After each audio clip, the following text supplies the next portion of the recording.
جس کے پیشاب میں انفیکشن ہو، سوزاک ہو یا گردے کی وجہ سے، پتھری کی وجہ سے پیشاب میں تکلیف ہو، جلن ہو، اس کو تکلیف اور جلن اگر ختم کرنا چاہتے ہیں تو کلمی شورا 50 گرام، اندر جاؤ 50 گرام، کباب چینی 50 گرام، ہلدی 50 گرام، جاؤ کھار 50 گرام، سہاگا بریاں ہو 25 گرام، باریک پیس کر چھوٹا چمچ چھوٹا صبح دوپہر شام دودھ کی لسی پانی کے ساتھ استعمال کریں۔ میرے ساتھ قصور کے ایک شیخ صاحب تھے قصور کے، ان کی بہت سی چیزیں میں نے سفر میں ان سے سیکھی ہیں۔ ایک تو انہوں نے نصیحت کی تھی 1.5 کلو سے بڑی مرغی نہ لینا۔ 1.5 کلو مرغی ہے نا، یہ برائلر مرغی، کہنے لگے 1.5 کلو، 1.25 کلو اور 1.5 کلو سے زیادہ لوگ ساری چربی ہوگی، مرغی نہیں ہوگی۔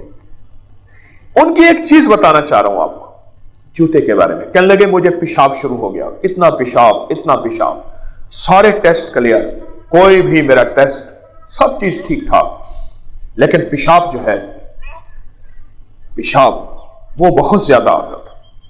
کہنے لگے ایک دفعہ ہمارے ہاں لاہور میں وہاں گاڑی شاہو ہے، اینکوں کی دکانیں ہیں، میری اینک کی فریم خراب ہوئی، وہاں بنوانے میں گیا ہوا تھا تو ایک صاحب ملے، مجھے دیکھا بہت کمزور ہو گیا ہوں میں، تو پوچھنے لگے شیخ صاحب خیریت؟ تو کمزور ہو گئے۔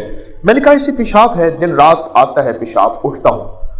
کچھ سیانا آدمی تھا، اوپر سے نیچے دیکھ کے کہنے لگے آپ اپنا جوتا تبدیل کریں اور ایسا جوتا لے جس کا نیچے والا حصہ بھی چمڑے کا ہو، اوپر والا حصہ بھی چمڑے کا ہو، کوئی سستا ہو، مہنگا نہ ہو۔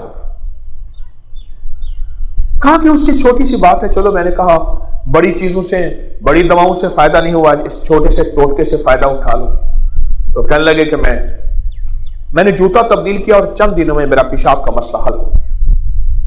ہمارے جو پاؤں ہے نا، پاؤں، اس کا بہت زیادہ تعلق ہے ہماری صحت سے بھی اور روحانیت سے بھی۔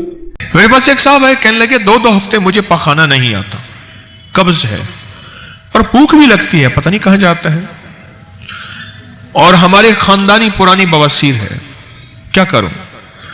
میں نے اس سے کہا کہ تازہ انجیر تلاش کر، تازہ انجیر مل جاتی ہے بعض جگہوں پہ، اور کہا کہ تازہ انجیر، میں نے عرض کیا کہ اگر نہیں ملتی تو خشک انجیر کو پانی میں بھگو رکھ، ٹکڑے ٹکڑے کر کے رات کو جتنا جی چاہے۔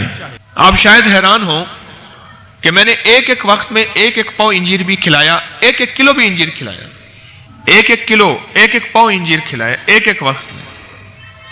آپ کہیں گے یہ کیسے ممکن؟ سردی ہو، سردی تو انجیر کو ایسے کھانا، اور گرمی ہو تو اس کو بھگو کے کھانا۔ ہم جس خطے میں رہتے ہیں یہ خطہ ایسا ہے جہاں 3 مہینے سردی ہوتی ہے، 9 مہینے گرمی ہوتی ہے، ایسے ہے۔ تو اس کے مطابق میں آپ کو انجیر کی ترتیب عرض کرتا ہوں۔ اس کے مطابق میں نے اس کو کہا کہ انجیر کھا اور بہت زیادہ کھا۔ وہ کہنے لگا میں دنیا کا ہر علاج کر چکا ہوں، میں نے اپنی دوا بتائی نہیں، میں نے قرآنی دوا بتائی ہے، اور یہ طب نبوی اور طب قرآنی ہے، اور انشاءاللہ تو کر تیرا مسئلہ حل ہو جائے۔ مجھے کہنے لگا میں 2-3 ہفتے میں نے کھائے ہوں گے، پھر چھوڑ دیے۔ آج 11 سال ہو گئے، پھر مجھے قبض نہیں ہوئی اور میری آنتیں ٹھیک ہو گئی ہیں۔ جبکہ بعض اوقات وہ ایک قطرے ہوتے ہیں قبض کے، وہ کہتے ہیں کہ ایک میرا گھر کا دوسرا فرد ہے، اگر وہ 3 قطرے سے 5 سے 6 یا کچھ قطرے زیادہ ہو جائیں تو اس کو موشن لگ جاتے تھے، 10 لگ جاتے تھے، اور میں اٹھا کے اس کا ڈھکنا کھول کے ساری بوتل پی لیتا تھا، پھر جا کے میری قبض کھلتی تھی۔ بواسیر پرانی ہو، آنتوں کی خشکی ہو، انجیر کمال چیز ہے۔ اور جوش کہتا ہے کہ مجھے کبھی ہیپیٹائٹس نہ ہو اور جگر متاثر نہ ہو، اور کبھی میرے اوپر جگر پہ ورم نہ آئے، جگر سخت نہ ہو، اور کوئی ایسا گھڑی نہ آئے میرے اوپر کہ کہیں جی جگر کا آپریشن کرانا ہے یا جگر کا ٹرانسپلانٹ کرانا ہے، اس کے لیے 2 کروڑ 1.5 کروڑ 2.5 کروڑ چاہیے، یا اپنے کسی گھر کے فرد کا جگر اس کا کاٹ کے اس کو لگانا پڑے گا۔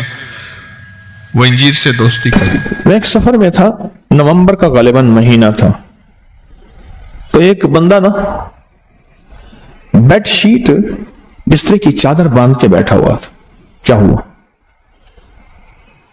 مجھے نہ ہلانا۔ کیا ہوا؟ کہنے لگا ایک کپڑا بھر گیا، ایک شلوار بھر گئی، دوسری بھر گئی، اب یہ بیڈ شیٹ ہے، میں چپ کر کے ضبط کر کے بیٹھا ہوں، اگر ہلا تو ایسے 10 لگے، موشن لگے ہوئے ہیں، یہ بیڈ شیٹ پڑی تھی، اب یہی بھی ختم ہو جائے گی، اوپر سردی ہے، میں دھوؤں گا کیسے؟ اچھا میں نے کہا آپ بیٹھے، میں آپ کا علاج کرتا ہوں۔ میں گیا جلدی جلدی، میں نے جا کے نا یہ جاپانی پھل املوک کہتے ہیں، کیا کہتے ہیں اسے؟ املوک بھی کہتے ہیں کچھ. اچھا یہ پھل جو ہے میں لے آیا، اس کو دھو کے میں نے کہا اس کو چھلکا سمیت کھانا شروع کر. ایک دیا، دوسرا دیا، تیسرا دیا، 2-4 میں نے کھلا دی. میں نے کہا یہ آپ کا فائدہ ہو جائے گا. اور واقعی میں نے دیکھا تو پھر وہ چلتا پھر رہا. کیا ہوا؟ کہنے لگے وہ مجھے فائدہ ہو گیا اور جاپانی پھل سے مجھے نفع ہوا. آج کل آیا ہوا ہے ہمارا موسم ہے، اور یہ تو یہ کشمیر اور یہ پہاڑوں کی آپ کے بہت بڑے بڑے درخت میں نے دیکھے اس کے، بہت خوبصورت لگتا ہے. معدے کی تیزابیت کا علاج، اپینڈکس نہیں ہوگا جو استعمال کرے گا. گلے کی خراش نزلے زکام کا علاج ہے. یہ ابھی موسم تبدیل ہوگا نا، اللہ پاک جاپانی پھل لے آتا ہے، یہ موسم تبدیل ہوگا. اور پرانے نزلے زکام کا علاج ہے، اور جس کو پرانا کیرا ہو، دائمی نزلہ ہو، اس کا علاج ہے. جسمانی کمزوری کا علاج ہے، جو بندے کہتے ہیں کہ ہماری جسمانی کمزوری ہے. چھوٹی سی چیز کا فائدہ بتا رہا ہوں. جو کہتے ہیں کہ ہر چیز کھاتے ہیں کوئی چیز لگتی نہیں ہے، اس کا زبردست علاج ہے.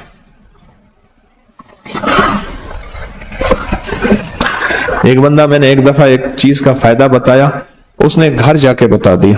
کہنے لگا ہاں تیرے پیر نے وہ چیز بیچنی ہوگی اس لیے. انہوں نے کہا ابا نہیں. انہوں نے کہا نہیں ہم نے بال ایسے دھوپ پہ چٹے کیے ہیں، سفید کیے. ابا کہنے لگا ہم نے بال ایسے دھوپ میں سفید کیے. بھائی پیروں کے پاس گڑے گر ہوتے ہیں، یہ باہر کوئی خود کھڑا کیا ہوگا بندہ. یہاں میرے نام کے فلیکس لگے ہوئے تھے، میں نے منت کر کے ہٹوایا. لوگ سمجھتے تھے کہ شاید میری دکان ہے، اور دکاندار مخلص آدمی ہے، اس نے فلیکس لگوا دیا کہ حضرت کی چلو نام سے کوئی. اور میں نے منت کر کے اتروا دیا. میں نے کہا بھائی مہربانی اتار دے. اس نے ایک فلیکس کے بعد دوسرا فلیکس لگوا دیا. ایک پہلے فلیکس ابا والا تھا، ایک پدڑی والا لگوا دیا. لوگوں نے مجھے کہنا شروع کر دیا، انہوں نے کہا جی پہلے ایماندار تھی، اب دکانداری بھی شروع ہو گئی ہے. میں نے کہا مجھے تو پتہ ہی نہیں ہے. میں نے بعد میں دیکھا کہ فلیکس لگے ہوئے ہیں.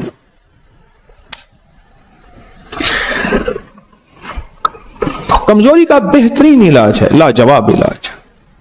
ایک جاپانی پھل، 7 باداموں کی گریاں، 7 کشمش، 1 چمچ شہد اور 1 کپ دودھ، شیک بنا کے پئیں، دیکھیں کمال دیکھیں. لیکن پہلے یہ باداموں کی گریاں اور کشمش، اس کو پہلے آدھے چوتھائی کپ پانی میں پہلے گھوٹ لیں، پھر دودھ ڈالیں اور شیک بنا کے پئیں. اور اس کا بہترین لبریز، لب سوز پیئیں. لبریز بھی ہو، لب دوز بھی ہو، لب سوز بھی ہو. کمزوری کا علاج ہے، زبردست علاج ہے. اور جیسے خود خوبصورت ہے ایسے بندے کو، اور جو حاملہ خواتین اس کو استعمال کرتی ہیں ان کی نسلیں ایسی خوبصورت ہوتی ہیں. اچھا بینائی کو بڑا فائدہ دیتا ہے، بہت فائدہ دیتا ہے. نظر میں، نظر کے لیے لاجواب ہے. کیوں؟ یہ پھل ہوتا وہاں ہے جہاں آلودگی نام کی چیز نہیں ہوتی اور کھاد نام کی چیز نہیں ہوتی. آپ پہاڑوں کے ان جگہوں پہ جائیں، یہ پھل ہوتا ہی وہاں ہے جہاں آلودگی نام کی چیز نہیں ہوتی. ایک فائدہ اور ہے، وہ لاہوریوں کے لیے نہیں ہے، باقی ساری دنیا سن رہی ہے. نظام ہضم کو ٹھیک کرتا ہے،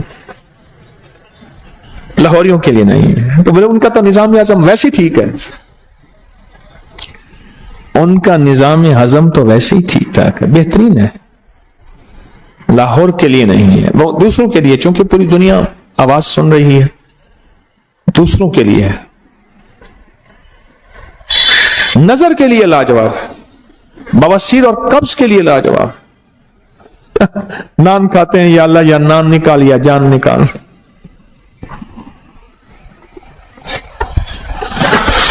میں سمرقند میں جا رہا تھا، انہوں نے کہا جی کہ ایک بندہ ہے یہ نان بناتا ہے. اچھا، میں کہا بتائیں.